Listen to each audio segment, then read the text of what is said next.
Welcome back, my friends, to the show that never ends. We're so glad you could attend. It is the Penguins, the PHN Penguins live chat. Hi, I'm Dan Kingerski. It is late on a Thursday evening. I guess it is 7 o'clock. We're actually starting on time. I don't mean to fool you. And I apologize for every scraggler who shows up at 7:05, 7:10, who just assumes Kingerski is always late for these. I actually did some preparation for this one. I forgot my notepad, though. See, there's always one thing that I forget. But, hey, how are you on this little edition here of the PHN Pens live chat? Of course, we'll get to your questions. We're also going to hit the trade deadline. What happened, what didn't happen, what almost happened, and what the Penguins are setting up this summer. What could happen, because there is a team lurking in the weeds who is really interested in a couple of things the Penguins are going to do this summer, and they've made it known. How's that? So first, let's dive into our little report card for PHN, because I don't know if you read the story. I love how some of the people just start putting words in my mouth or words that I wrote. We did have on the website for Monday morning, one source was very heavy on Wayne Simmonds, no pun intended. The other source kind of poo-pooed that idea, said, no, not a priority, don't see it. Well, the source that was heavy on Wayne Simmonds was also one who had told us for weeks, and we told you, that the deal for Jason Zucker was just on the desk, and it involved a one and a prospect. So we you weigh both sources. We reported that there were conflicting sources on the Penguins' interest in Wayne Simmonds, and to be honest, here on Thursday night, Friday, I don't know what the real, honest-to-God, down-deep truth was. Doesn't really matter, though. We were on Patrick Marleau on Monday morning. I don't know if you saw, I got a little bit of love from Sportsnet, who retweeted when we broke the Patrick Marleau trade. Yeah, that was kind of fun. And people still wouldn't give us credit for that. That was a little bit irritating. When you actually do the good work, you get the recognition from the big boys, and some schmuck's like, you just copied that from someone else. It's like, check your timeline, Skippy. So we were first on that one. I want to give a stick tap to Josh Yohe of The Athletic, because he had Connor Sherry on the Penguins board long before anybody else, and he kind of kept circling back to it. I really didn't see it happening. Just really, I didn't. We, Pittsburgh Hockey Now, back to our report card, so I guess maybe we're 1 for 2. We were the only ones that told you that Dominic Cahoon being dealt was a probability. So make us 2 for 3 on that one. And I think I didn't actually report the trade, but I told you it was coming probably about 20 minutes before the Connor Sherry trade went down. So we'll take a little bit of half on that. Call it, 2.5 of 4. How do you want to grade us? I'll take the B minus.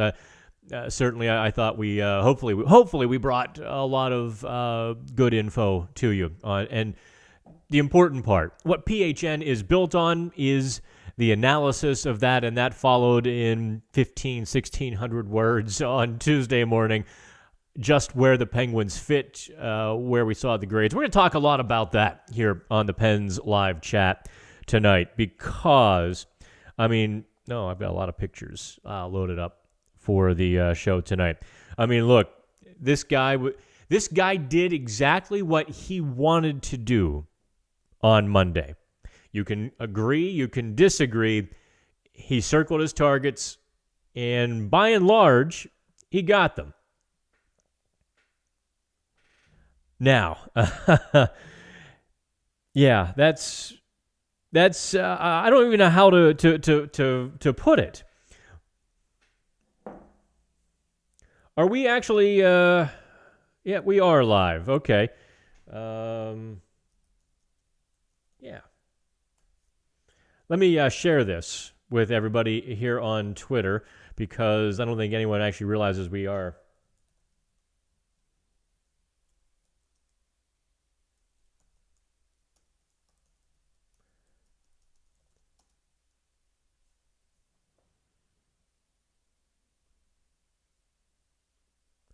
There we are. Okay. Want to draw the folks in, right? And I don't have a carnival barker to do it. Anyway, Jim Rutherford. There you've been looking at his mug.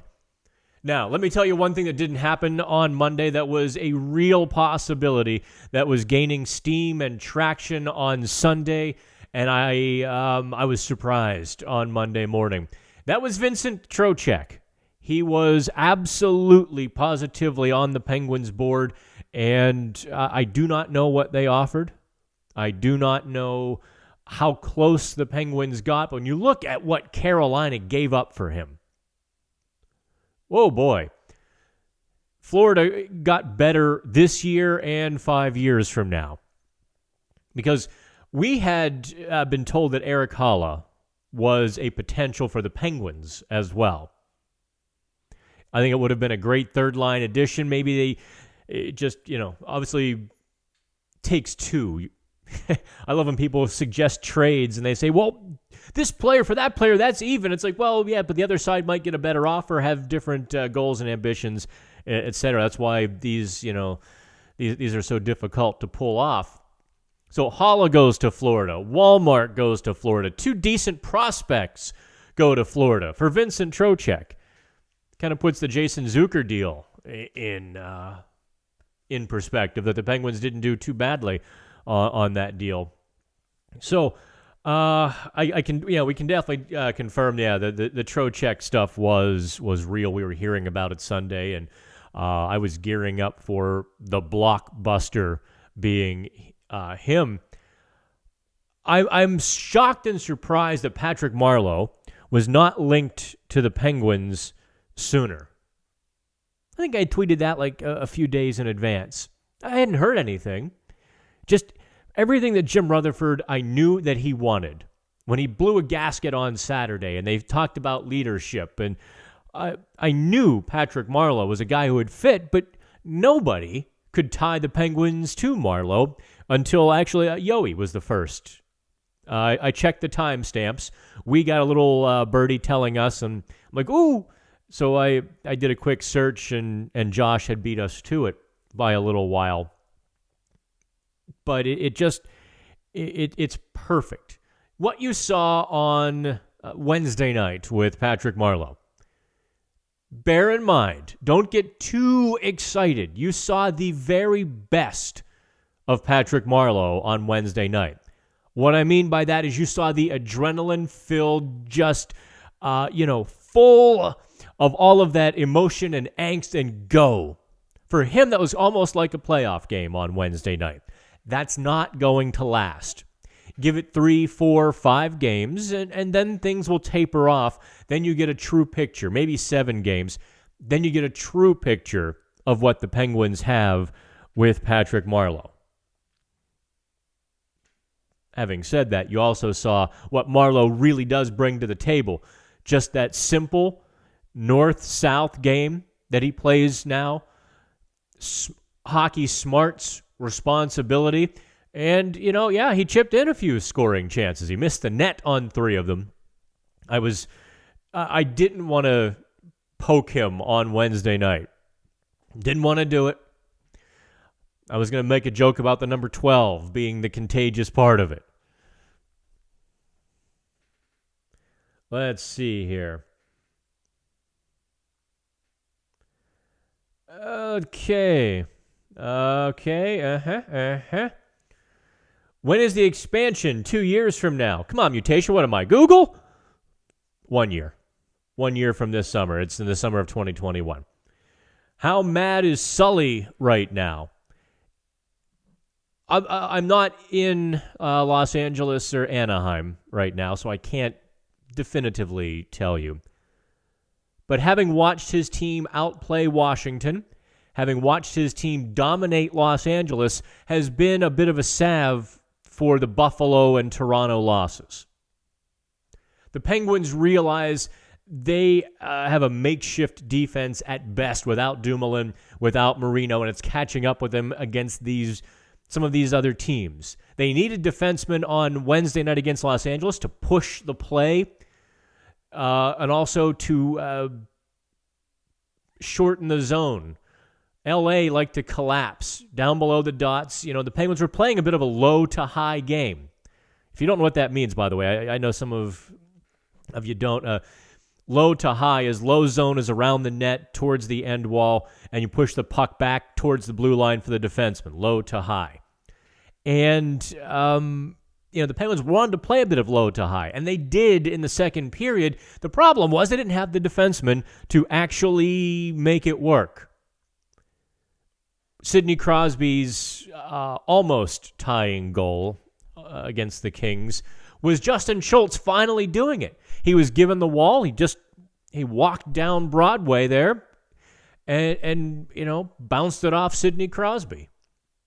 The Penguins needed more of that because the forwards knew to roll and cycle back behind their defenseman when the defenseman went forward. But look, you don't want Jack Johnson doing that. You don't really want Marcus Pettersson doing it too often. He was trying. He looked a bit lost at times. Chad Ruedel can, but Chad Ruedel is Chad Ruedel. So that's what you've got. It wasn't a defense that was going to generate a lot of offense. So there was that little bit of a shortcoming too. Does that make things risky? Oh, the expansion draft next year? Not for the Penguins. Believe it or not, the expansion draft for the Penguins might be a blessing in disguise. Jack Johnson will be 3 years into his contract next summer. Casey DeSmith will have one more year on his contract. The big situation is, what do they do with the goalies? I believe John Marino will be exempt. Being a college... he actually wasn't a college free agent. He was a college signee. I'll have to go back and look. I think he signed a 2-year entry-level contract, which would indeed make him a restricted free agent and one the Penguins have to protect for that 2021 expansion draft. So, yeah, that's good, but in terms of risky, no. The Penguins are going to have a good bit of youth that they're not going to have to protect. But let's talk about that in a few months. Huh? Let's talk about that in June and July when things aren't going on.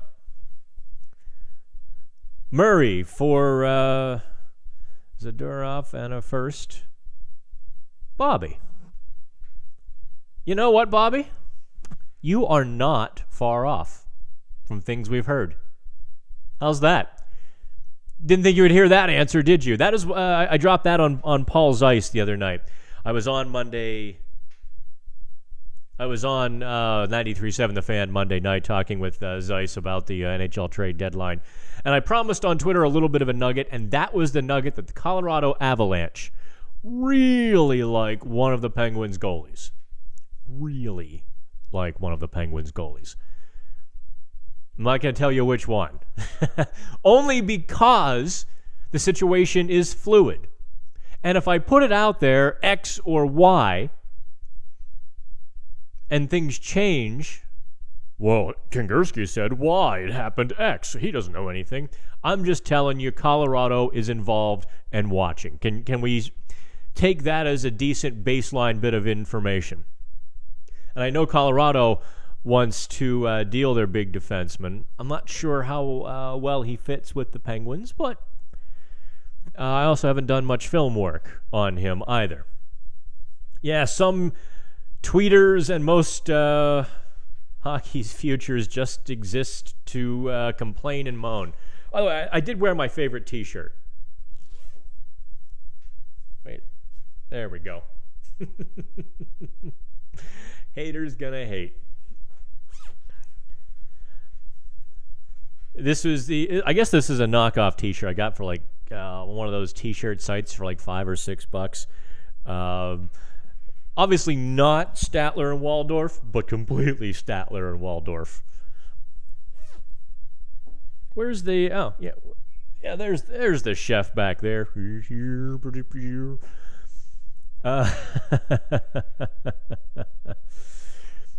Okay. What do we got? More questions here. I'm going to try to get back here. With how I do have some more dirt, by the way. So we've touched on the dirt with Prochik. I just dropped the Colorado bomb, and we talked a bit about Simmons, where we had really conflicting sources. And that's really, as I make the transition from broadcast to print, and I still in my heart am kind of making that transition. What do you do? What do you do when you have a source in each hand who, obviously they don't, I'm not going to be like, oh, well, this person told me that, and you're telling me this. You just kind of have to let the process play out. I don't know what the real truth of that is. I tend to think that the source who downplayed Simmons on Monday morning was the correct one, because he went for a conditional fifth to Buffalo. Now, having said that, do I think Wayne Simmons would have been a good fit with the Penguins? The more and more I thought about it, the more and more I liked the idea, especially after watching Wednesday night. I was not going to tweet it out. I was not going to go there and be like, well, Wayne Simmons. But the Penguins desperately on Wednesday night. I don't know if you read the PHN Plus report card. By the way, let me give you the link to subscribe. I've left the discount up, so you can get the discounted rate to subscribe to PHN Plus. I left it in the report card. The Penguins desperately needed somebody to be throwing elbows last night, getting body position, just using some force to get position on the LA defense. I was disappointed that the broadcast crew last night didn't really get into it, but the LA Kings were able to surround Cal Peterson. They were able to surround him so that any rebounds were on an LA Kings stick, not a Pittsburgh Penguins stick. They kept saying on the broadcast, well, Penguins want their second chance. Penguins trying for second chances. Penguins trying for second chances. The reason they weren't getting the second chances was because LA had position. LA put themselves between the goal and the Penguin. The Penguins desperately needed somebody to fight through that besides Patrick Hornquist. The Penguins needed more guys getting in position, not guys being, a foot away from the actual position they needed to be in, because there were definitely rebounds on Wednesday night. There were rebounds to be had, but the Penguins could not had them. Okay, here is the link. Do me a favor, please subscribe. We are getting crushed in the first quarter here because Google ad rates, because all the companies spend their money on Christmas. So January, February, March, Google ad rates go to the floor. And despite the fact we have like 650,000 people through the turnstiles this month, which is just mind-blowing. We are double what our competition advertises in terms of uniques. In fact, we're triple or more what our competition advertises in terms of unique visitors. But we're not able to monetize them so well through February, so we're running a lot more subscription-based content. And that's going to be true going forward. We're going to be doing a lot more PHN Plus to build that base, to build that part of the business. We haven't neglected it, but it's certainly the plant that gets the least water, and I'll admit that. So there'll be a lot more stuff on the behind the paywall There's your discount. Ta-da! I think it posted. Okay. Any info why the Pens moved Cahoon? Or is he just the guy the Sabres wanted?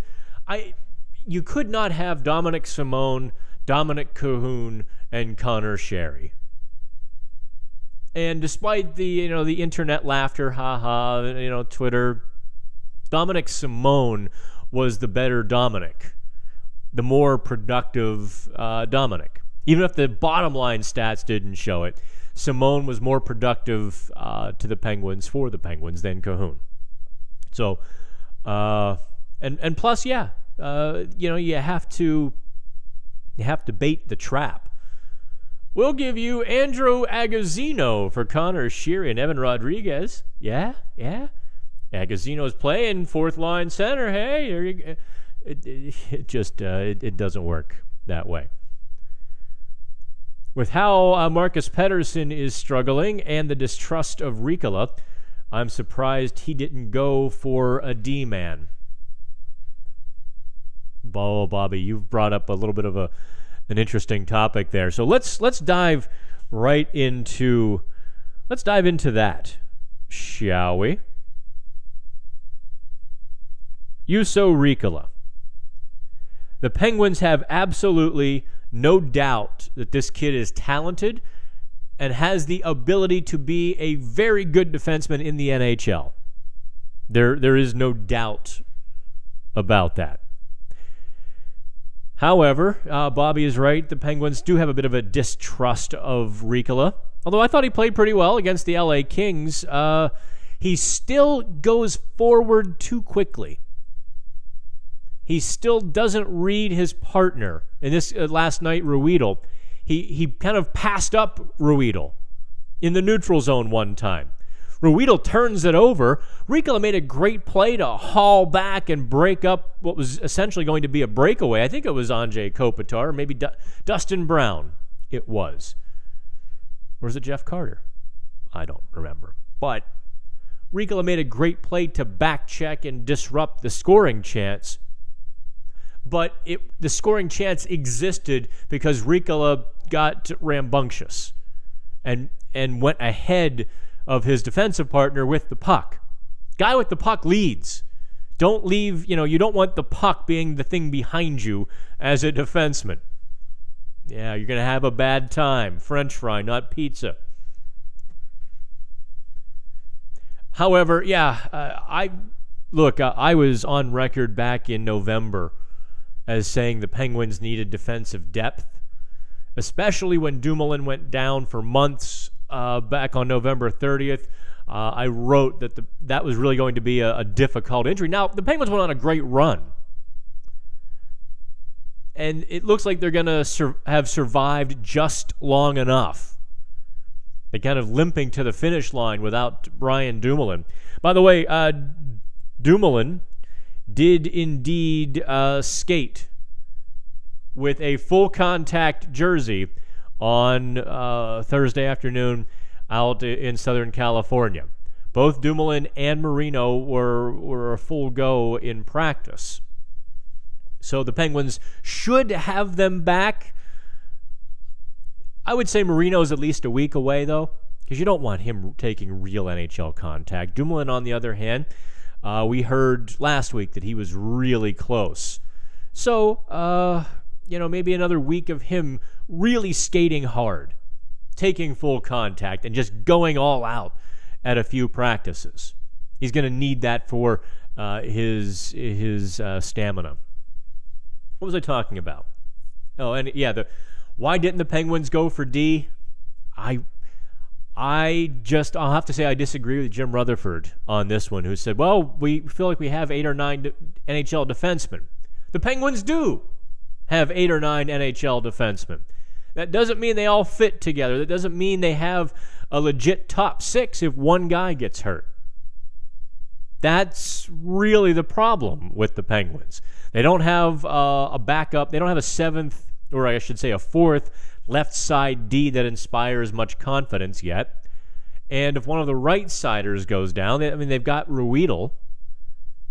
But it was the left side that was really, I thought, could be exposed. And something just popped into my mind, like something I wanted to oh, yeah, you want to talk about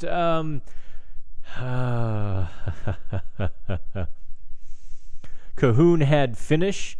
That fools 3/4 of the market when comparing to Simone. No. I mean, look at their numbers. They're not that much different. Simone went through his slump. Cahoon has a hair more finish. But in terms of producing overall offense, Simone was ahead. A hunt for a solid young defenseman in the summertime, Christopher asks. Forse, a goaltending asset. The Penguins are going to be able to write their own ticket in the summer. The Penguins are going to have two very highly sought after goalies, and they're going to be able to pick and choose whatever they want. They're going to have Zucker and Gensel and Rust. They're going to have Poulin in training camp next year with a legit chance to make the team.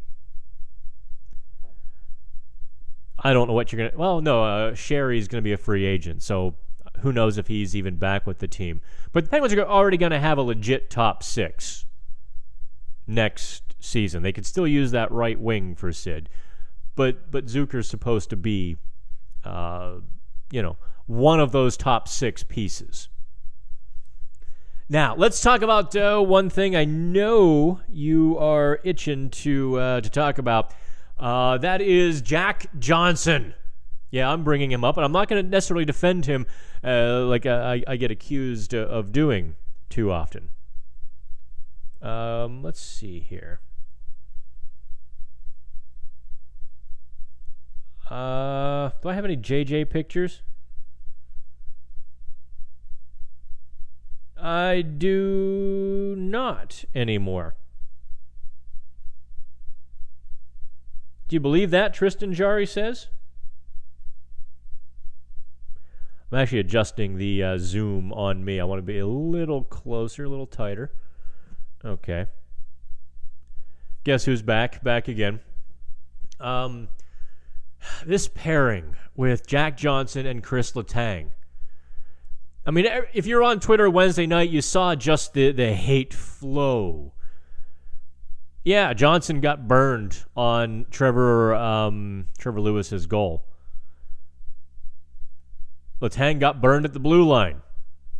Marcus Pettersson got burned a couple times on Wednesday, a couple times on Sunday, a couple times on Saturday, a couple times last Thursday.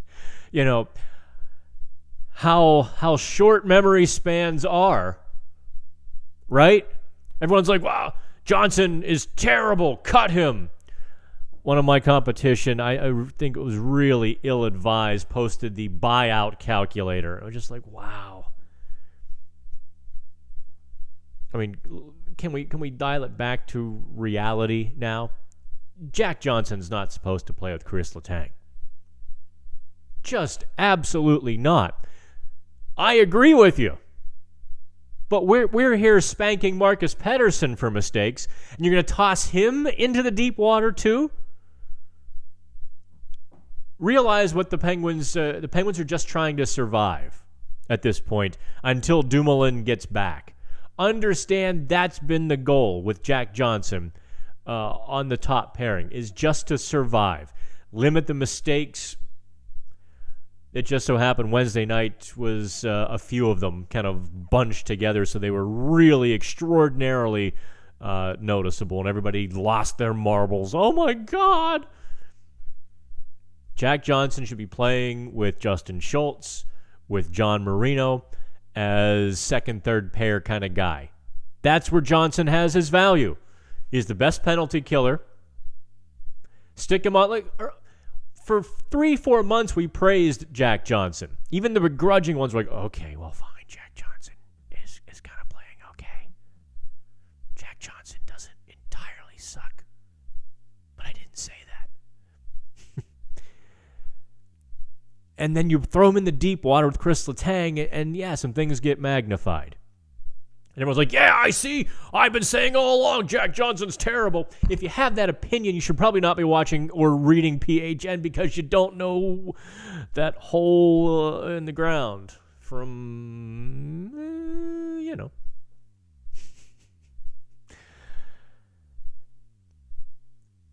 So you want to toss the defenseman who's struggling, like Marcus Pettersson, into the deep water and see what happens. It's just a bad situation until Brian Dumoulin gets back.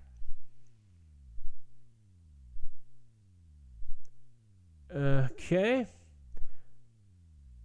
I know DeSmith isn't our backup. Do you think skill-wise he is that far behind? I don't want to say far. DeSmith is what he is. You've seen him in the NHL. He's a steady, good backup goalie. If you drop him in as a starter somewhere, he's going to be exposed. He's a good backup goalie in the NHL. He's a guy who can play 25, 30 games, maybe 35. Post your .920 save percentage, win you some games. And that's a good backup goalie. But to put him in the same category as Tristan Jarry or Matt Murray would not be fair. Seems like Legare and Poulin are tearing up the queue. Well, Poulin certainly is. Legare just started with a pair of hat tricks last weekend. On the Jack Johnson topic, Dan, can you try and explain to me how coaching staffs keep going back to it as the goals pile up for that duo? Hopefully I just kind of did. In terms of what else can we do, guys? Anyone else have any better ideas? Okay. I mean, it really does come down to that. Sure, I think I advocated, I wanted to see Pettersson. I wanted to see Pettersson on that pairing for a while, but with the way look, Marcus Pettersson is struggling with Justin Schultz right now. He would be eaten alive by the top competition with Chris Letang. With all of the D back, where do you see the lines being? Well, that is a good question. Do I have the lines? Do I?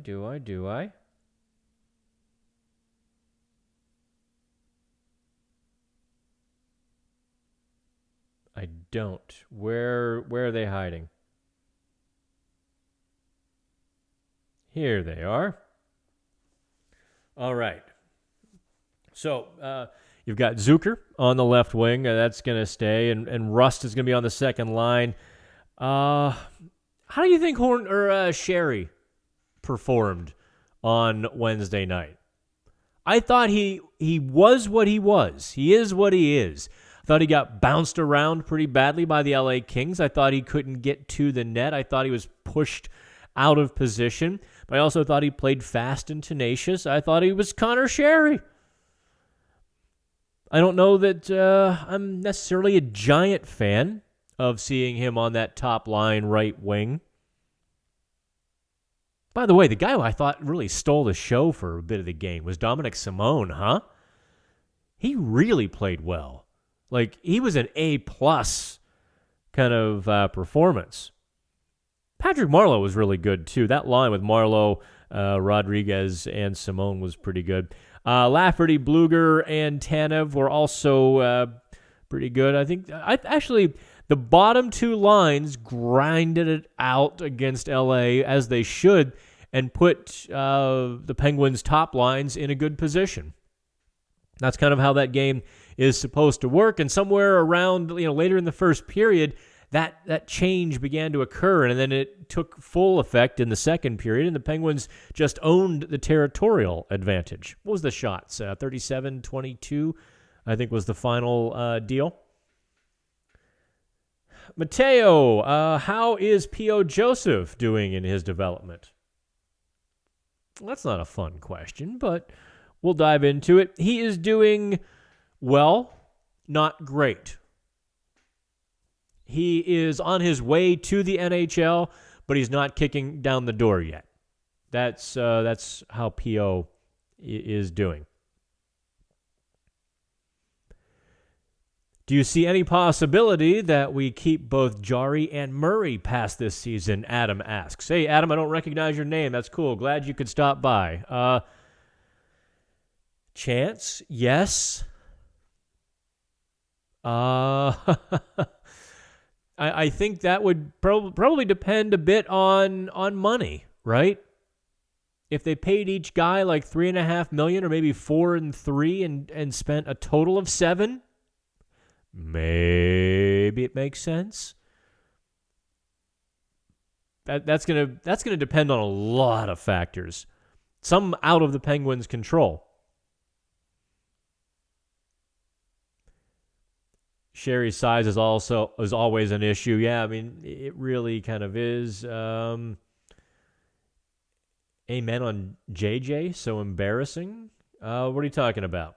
I'm sure I like our fourth line usually. It's really been kind of the fourth line with Agazzino and Angelo or DePauli or whoever they were cycling through really wasn't NHL caliber for several weeks, 5-6 weeks even. What a difference it made on Wednesday night to have a legitimate NHL fourth line that played the style of game. It played it with such speed and tenacity. That was a huge difference. That was a big difference for the Penguins.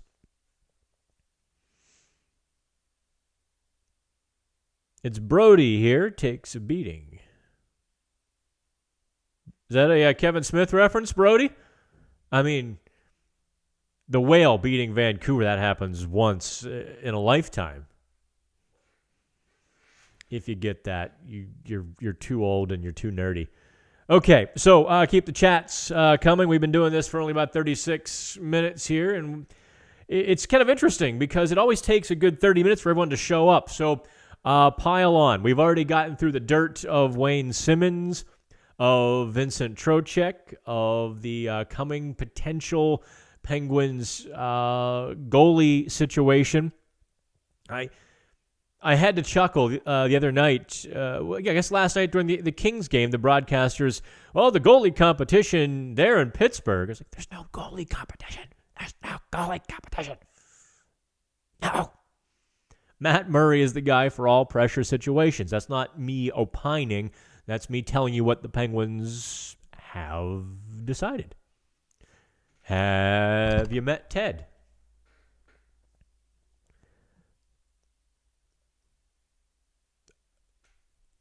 Boy, by the way, just off the cuff, with the way Justin Schultz and Pettersson have been playing, does it really put into light exactly how good John Marino has been this season? Just how heads and shoulders above competition he's been playing. I mean, really? And part of that, and before you, cast him in bronze, realize part of that is the same life raft that Marcus Pettersson used last season. And Eric Branson rode in that same lifeboat. And years ago, Oli Mata rode in that same boat. And that is simplicity by necessity. There's just an authenticity to boiling down your game to the simplest components because you're allowed to. You feel no pressure to expand your game and do this and do that.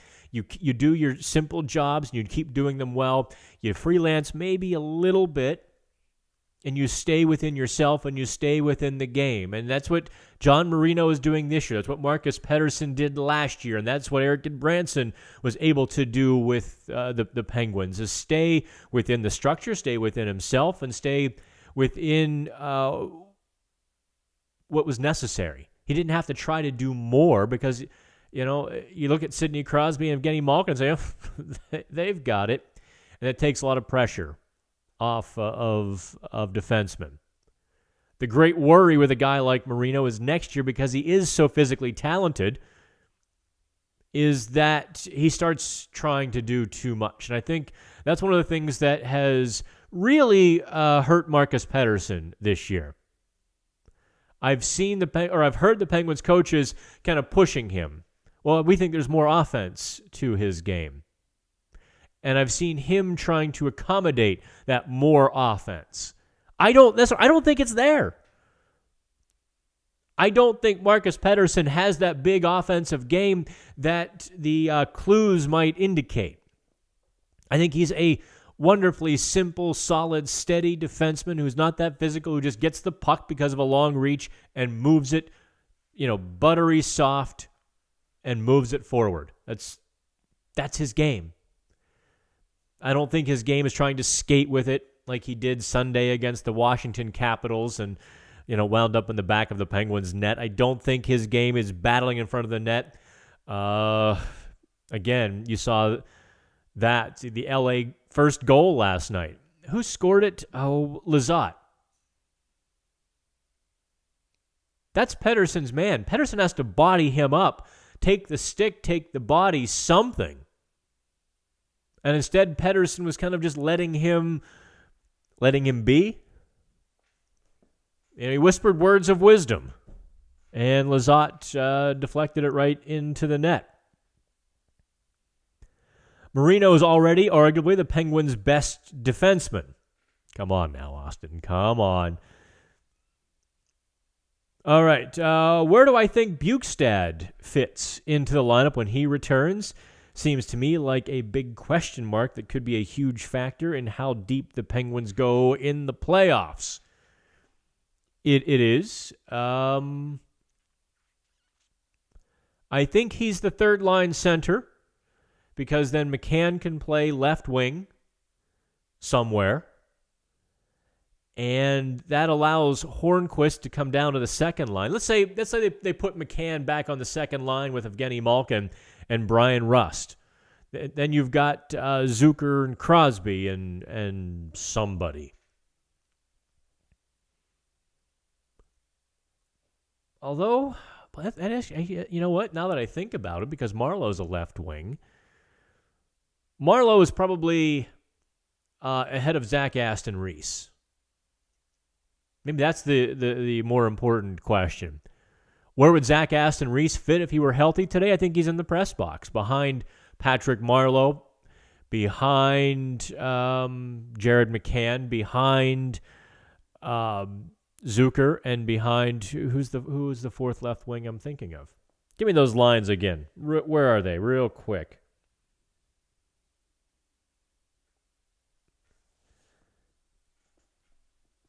Zucker, Marleau, McCann. Okay, maybe Aston Reese. Who am I forgetting, kids? Okay, so Aston Reese would be the fourth line left wing. Rust over on the right side. I guess the question is, where would Sherry fit in too? Because then where do you put Dominic Simone, Hornquist, Tanev? It's a bit of a mess. But it's none of those decisions I'm talking about with Simone or Sherry are going to make or break the Penguins. They really aren't. I think Evan Rodriguez gives the Penguins a good look for a while. They get to determine if he's their center, who would be behind Bluger or ahead of Bluger. I don't see that occurring. Penguins are pretty well stocked, aren't they?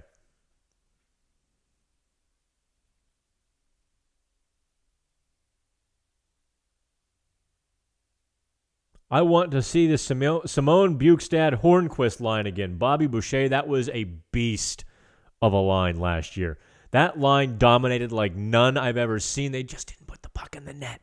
I think this year, the way Hornquist is playing, if that line dominated the puck again like that, you'd see Hornquist with 10 goals in the month, and you'd see Bukestad with a handful, and Simone even with a couple.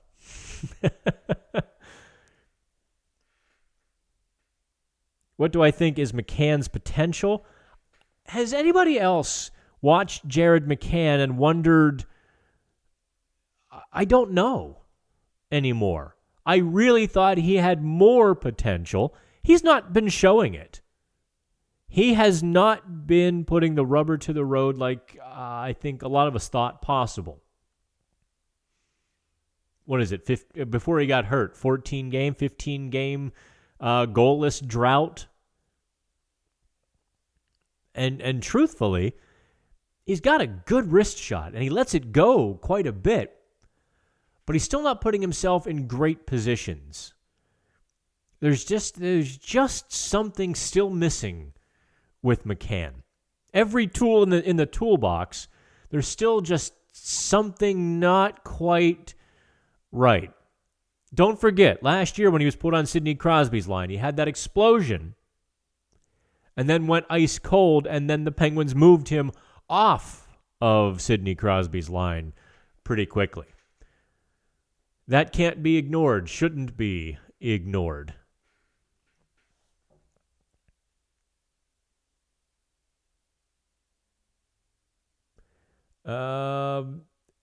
Marino may not be as dynamic as Letang offensively, but he was among the best at actual defense in the league before injury. Easy, Austin. Temper a little bit. You're putting him in with Victor Hedman and the Norris Trophy guys like Giordano. Easy now. Okay.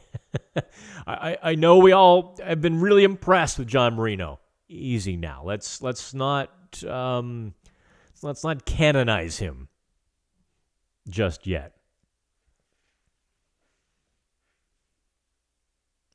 Justin Schultz, -6, not doing good this year. He is my question mark for the playoff.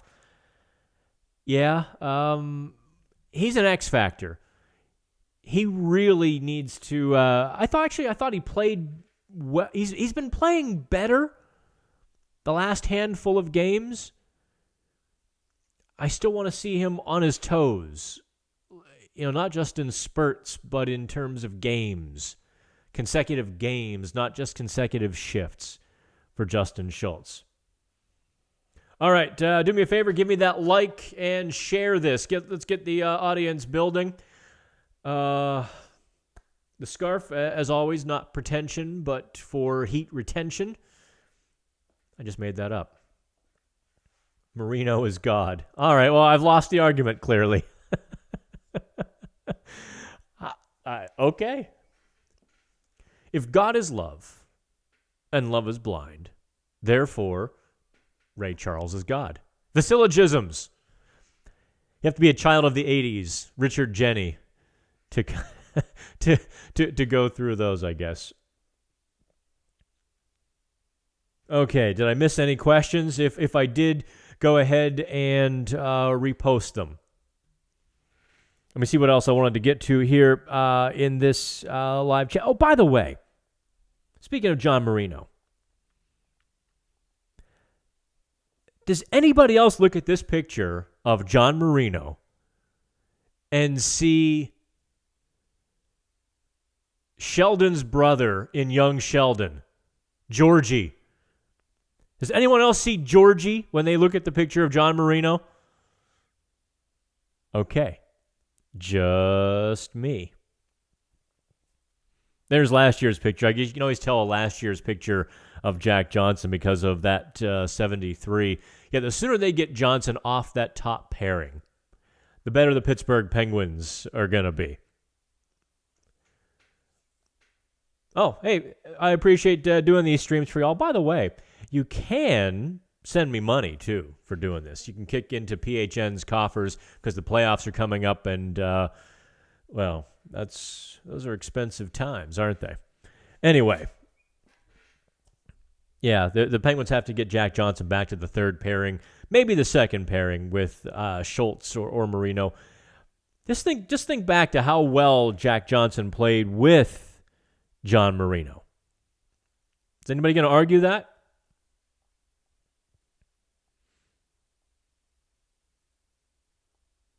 I'm not Alan Saunders. Well, you know what? We're just going to keep my name on there. No, there are so many great professionals and folks who work, do the videos with Pittsburgh Sports Live. I mean, Alan Saunders is covering the draft, and Mike Vukovcan checks in with recruiting from now and again. And there are a lot of great professionals and people who are really good at doing these. And Mike Oste. Let's see. Do you think the Pens have enough scoring for a playoff run? It really is iffy to me. It really is. I don't know the answer to that question. On paper, can they beat Boston or Tampa Bay? No. I do not think the Penguins got enough at the trade deadline to beat Boston or Tampa. Fortunately, if they finish in the top 3 of the Metro, they won't have to find out if they can beat both. They'll just have to beat one. With any luck for the Penguins, Tampa Bay will beat Boston because the Penguins can hang with Tampa Bay much more easily because the Penguins can skate with Tampa Bay and maybe a hair better. Maybe that hair, they can play a little more structurally sound than Tampa Bay, maybe get just a bit better goaltending than Tampa Bay. I think Mike Sullivan is actually a better coach than John Cooper in Tampa Bay. And so that would be the Penguins' chance to get to the Stanley Cup final. If the Penguins have to go through Boston, just enjoy the ride. Know that it's ending because Boston will pulverize the Penguins with scoring, with talent, physicality, and speed. And Boston just has everything. I mean, good gosh almighty, Boston is going to tear a hole in the Eastern Conference. Now that I say that, they're going to lose in the first round. But if they have their legs and they're not exhausted in the middle of April, they're going to pound on everybody in a pretty special way. They've got a chance to fly through the Eastern Conference, except for Tampa Bay. Washington will give them a game, too. Washington actually, for whatever unknown reason, has a winning record against Boston over the last couple or a few years. And I think it's because Washington can answer the bell when Boston starts throwing the elbows and starts ramping up the physicality. Washington can answer the bell, and Washington has equal, maybe a hair better talent than does Boston. Let me tell you something about Washington, though. And the reason I'm not going to pick them to come anywhere close to the Stanley Cup is I don't think Reardon is a good enough coach. Every time I go to do a report card, I don't have a list of notes of adjustments and things that Reardon did in the game. Washington does what Washington does. I'm surprised he hasn't started borrowing the phrase, "We need to get to our game." I just don't. I don't think he's long. I think if the Capitals get bounced in the first round by, say, the New York Islanders, the Carolina Hurricanes, which would be entirely possible, mind you. Absolutely entirely possible. Because the Islanders, well, they went ahead. They added Pajot. Take a look at the Islanders' depth chart. On your own time, not on my time. I'm kidding. Take a look at the Islanders' depth chart. Look at the 4 deep centers they've got. Cizikas and Clutterbuck are out of the lineup. When they get the best fourth line in hockey back together, they've got a solid third line. They've got a decent top 6 with Bailey and Barzal, and they can do some damage. They really are going to be able to do some damage. Eberle too. Chuck him into that mix. Varlamov is a good enough goalie. I think their defense is a bit suspect. That's maybe why they're not a Stanley Cup contender. And Carolina just absolutely took the puck away from Toronto when they protected the Zamboni driver. So that's why I think Washington could be out in the first round. I think it is a possibility. As good as Washington is, Carolina, New York. could beat the Capitals. All right, if you look only analytics, Marino actually was a top 5 defenseman in the league before the injury. Don't forget, roles play a factor.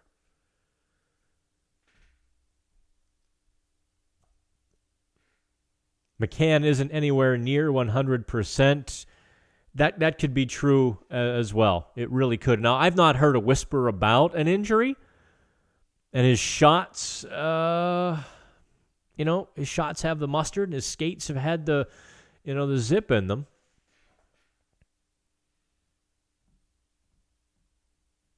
Feels to me like the piece the Penguins are missing now is a goal scorer like Phil. Phil 4 years ago, not Arizona Phil.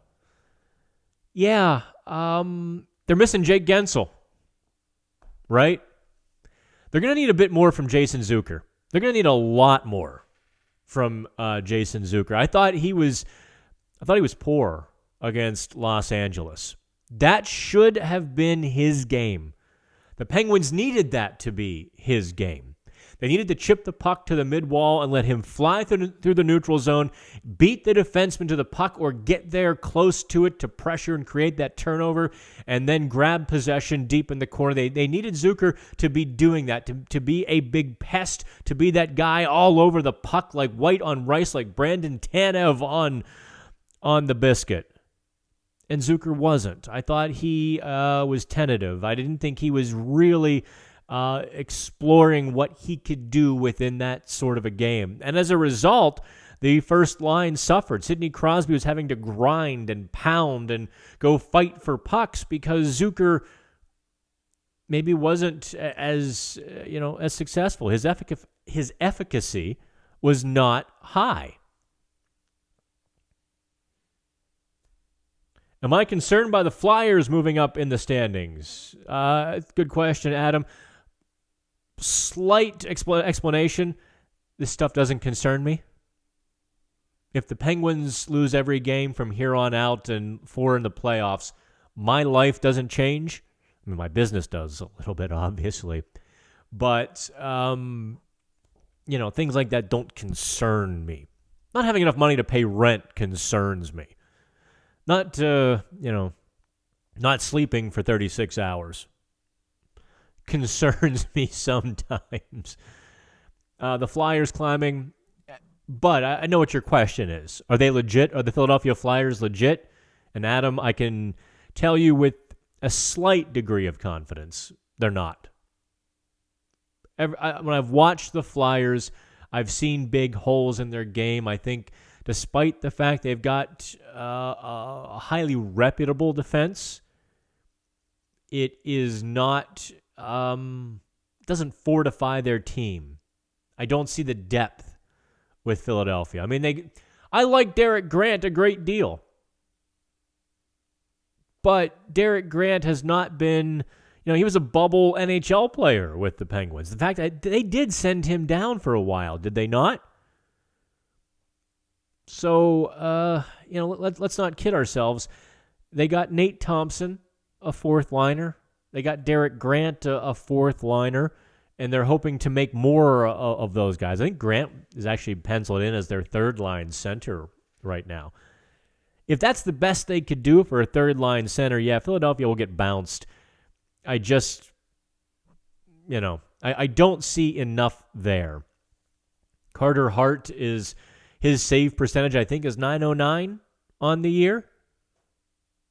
It was on Wednesday morning when I did the power rankings. It was .909. That's not really good enough. That's not playoff success, that's for sure. The Penguins needed Covey, honestly. Henry, I'm not going to argue with that. I continually was amazed. I continued to be amazed. Yeah, that's the proper syntax. I continued to be amazed that the Penguins didn't grab him as a free agent, that the Penguins didn't step up and snag him via trade. Now, having said that, the Penguins used their third-round pick on Marleau and not Kovalchuk. I don't know that for this season alone, the Penguins might have made the best choice there. Marleau over Kovalchuk might have, but certainly there's a case to be made either way there.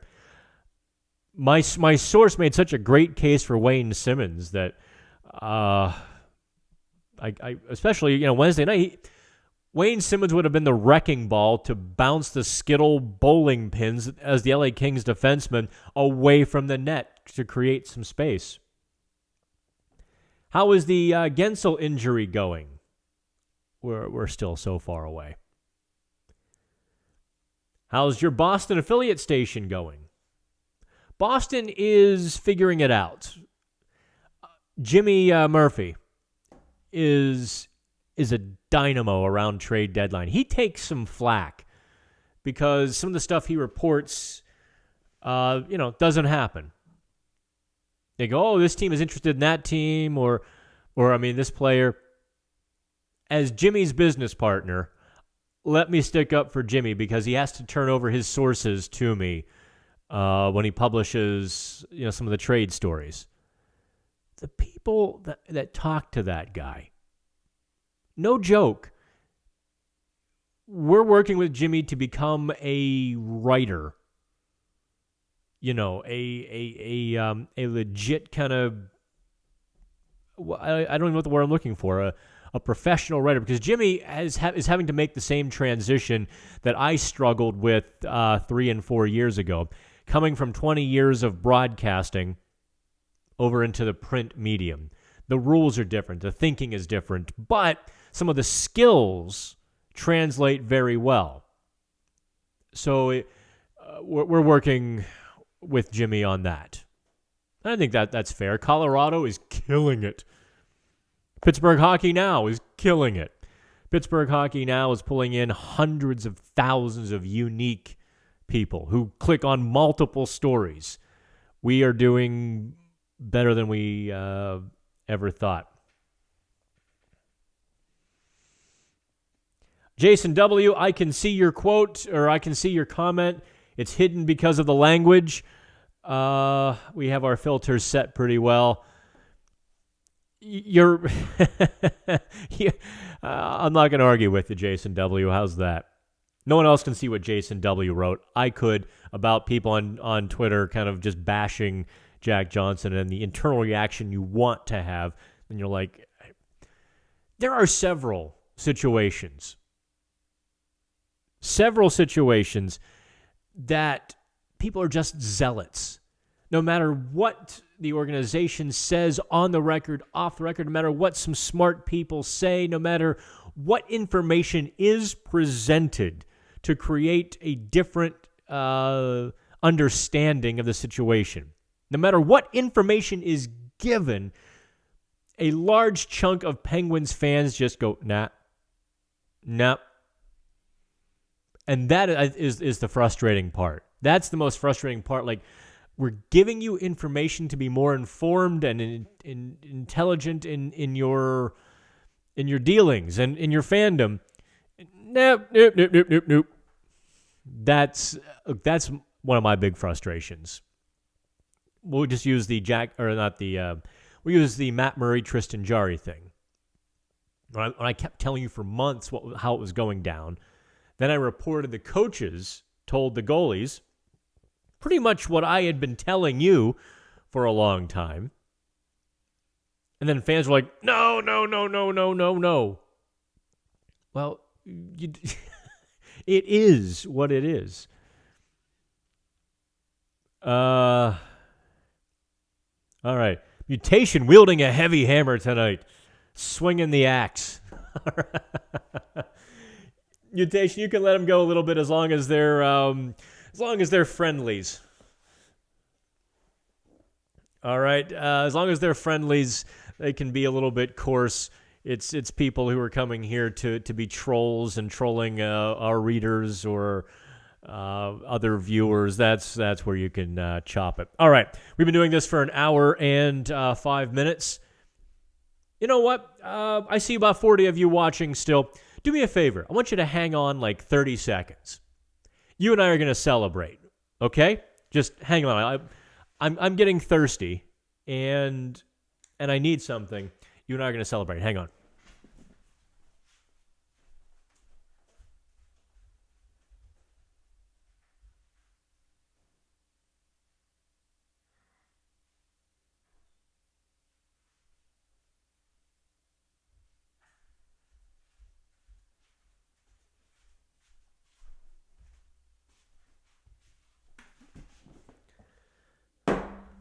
All right. Thank you all so much for just an extraordinary 2020 trade deadline. We did, in the course of 5 days, hundreds of thousands of clicks.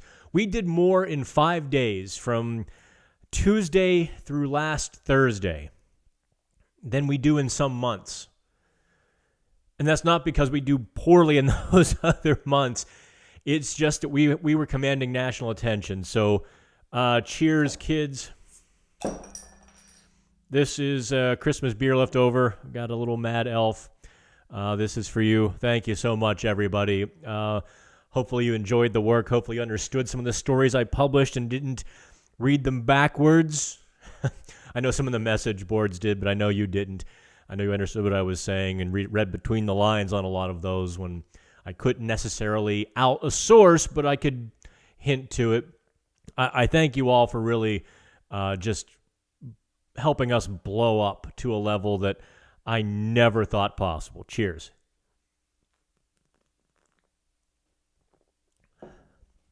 Mad Elf. That really is some good stuff. The this is 2019 or 2020 vintage. Is really good. It's a little smoother than the last couple years that had a bit more of a bitter bite. When it first came out, like, was it 2014-ish?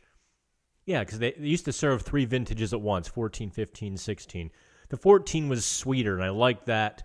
And then it got kind of bitter last couple years. Now, what do I do with this? I don't have a garbage can here. All right, let's get back to the chats here. Believe me, the hard work is all my pleasure. Any word on stick issues with COVID-19? What are you talking? I have no idea what that means. Who's getting re-signed, Jari or Murray? Believe it or not, I have some dirt on that. I can't share it just yet because I think it would lead into a second story that is not formed yet. It would lead to a lot of questions, a lot of speculation. And let's be fully honest here. It's February 27th. Expected decisions are far different than real decisions. What the Penguins think they might do in June could be 180 degrees different. Could be 270 degrees or 90 degrees different than what they end up doing because there are some factors and variables outside their control. What we've been told surprised me, and we'll leave it at that. I always like to be honest with you. You can tell I'm stumbling and stuttering for the right words. I like to give you everything I know. In this case, this is how I know we're getting bigger and maybe reaching our peak, is that I'm now getting stuff that I can't share, at least in its totality. That's a question which will be decided on the ice. And we'll leave it at that, because things could change. Is this live from Pittsburgh? Patrick Campbell, it is live from Pittsburgh. I am a Pittsburgh resident, not 10, 20 miles outside the city. If you open the studio door, you see the skyline, and it's a walk across the bridge. What part? Easy now. I'm not telling you where the studios are. I want to knock on the door one day.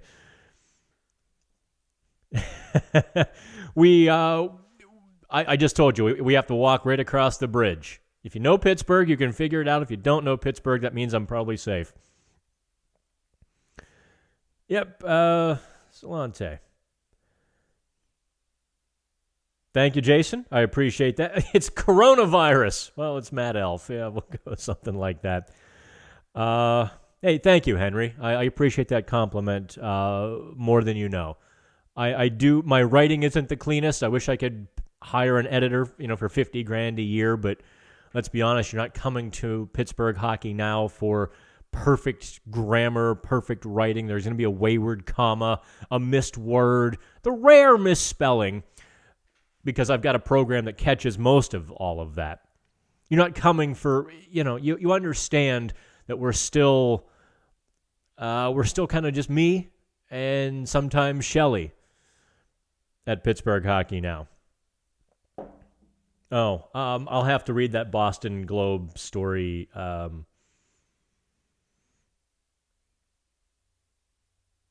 North side is my guess. Yes. We are on the north side of Pittsburgh, and that's as much as I'm going to tell you. If you ever want to have a beer, you'll probably find me floating around downtown or the Strip District. The north side doesn't really have some good watering holes. I must say, I'm disappointed. The north side doesn't really have a place where I can call my own, where I can curl up in a corner. I used to go over to the Monterey Pub. If you guys are all familiar with the Monterey Pub over in the Mexican War Streets, that's where I lived for a couple of years, and I loved to just stumble over to the pub. I would take a corner spot on the bar. I would just kind of chill out by myself. And then very quickly, it got very crowded. And very quickly, it got very young. You had your staid folks who live in the neighborhood who were 60, 65, who'd been going there for 20 years. And then you had the new 25-year-olds. Then you had me in the middle, kind of like all scrunched up, going, I hate this. Give me my space back. So I don't go to the pub almost at all anymore. Richard.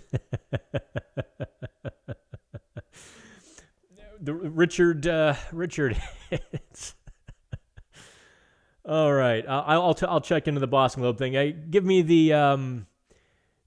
your last questions. Fire away. We've been doing this for an hour 12, and I do want to finish this while it's nice and cold. I feel like a NASCAR driver, right? Well, PHN had the Roddy Piper, Mackenzie Brothers iPad, Apple Book running real good. The Beatles car, they put a real hot rod underneath us. We had it on the rails. It's a shame we were only 2 laps down there, but the boys worked so hard all this weekend. I'm just a shame I couldn't do better for them. And they always turn and take a big drink of Coca-Cola or Busch or whatever, Gatorade, whoever their Monster Energy, whoever their sponsor. Oh, shoot. Well, that's just a party foul. How did that happen? All right. So the last question got moved up pretty quickly here. How does someone go from being a casual fan to understanding more strategically? Shane, that is, I'll tell you straight up, that is a difficult transition. And I don't necessarily know that I would recommend it. Understand the basics, your basic formations. If you have questions, ask. Last night you saw the LA Kings playing a 1-3-1. What that means, now there are actually a couple variations of the 1-3-1 as well. In fact, there's several, 3 that I'll dive into here for you, Shane. But we'll use the LA Kings because the Flyers, with Alain Vigneault, play that 1-3-1 a bit differently. So we'll use what you saw last night in LA versus what the Flyers do with Alain Vigneault. The 1-3-1, 1-4 checker into the zone to kind of direct the opposition's breakout to one wall or the other. You've got 3 guys kind of planting their skates. In the textbook, they're on the red line. In reality, sometimes they move forward to be more aggressive. Sometimes they come back behind the red line to be a little less aggressive. The LA Kings 1-3-1 is one of those less aggressive 1-3-1s. They're sagging back to create traffic and clog the neutral zone. So that really, when the tip of the spear, the 1, drops back into the 3. They're now 4 wide. A lot of times last night you saw the LA Kings were 4 wide on the blue line. They built the wall and the Penguins had to pay for it. They were trying to get around. The Penguins didn't do so well in the first period. There are several strategies to beat that. I guess LA won the game and allowed 1 goal, so it was successful enough.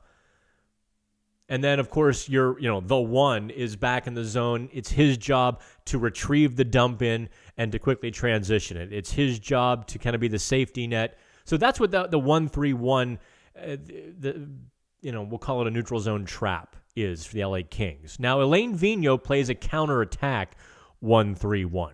And that is when, the guys in the middle are ready to go forward. They want to attack. In fact, sometimes they'll slip one of the 3. They'll slide one of those guys up the wall. It almost looks like a 2-man forecheck, which is more similar to what the Penguins do. In fact, last night, the Penguins did have a 2-man forecheck going. The Penguins didn't have that 1-2-2 kind of thing going. They had they really were going with a 2-man forecheck almost exclusively, pushing up on the wall to take away that outlet pass and forcing LA to skate. And what happens when you see a guy skating with the puck? Here comes the whole crew of forecheckers after him. It's like, coyotes seeing roadkill, and they just go after the puck. But those are things that you have to ask questions of people who know.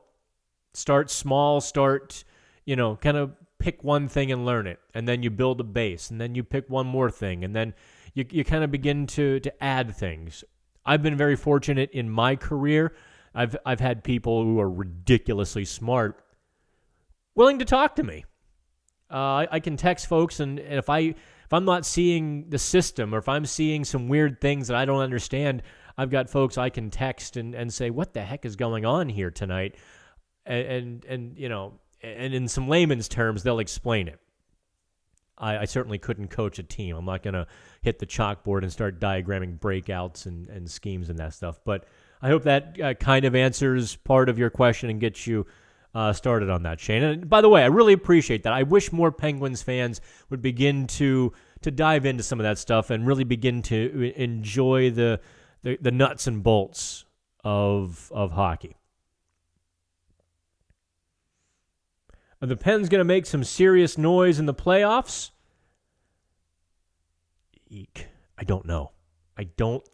If you had to, right now, I don't have a good vibe on them. I really don't have a good vibe. The special team I thought they were in January has gone away. It's left and gone away. Hey. I don't know. I'd like to know a little bit about your point of view. Learn to help yourself. All you see is sympathetic eyes. Anyway, enough Simon and Garfunkel. You're like, who the hell are Simon and Garfunkel? Dan, you should do a video series during the... I should do a lot of things that I just don't have time for. Was Pat Sajak rooting for the Kings last night? I don't know. I would assume so. He's a Los Angeles guy. Although I think he was there to hear about rugby. Weren't you? Isn't that why you were watching NBC last night, to hear about rugby? Okay. All right, kids. That's an hour and 20 minutes. I do appreciate all of you. One more for you. Make sure it doesn't overflow. Have one for me if you so choose. It's been a blast. It's been a pleasure. We'll do it again next week based on the Penguins schedule on a Wednesday or on a Thursday, or based on when I'm awake.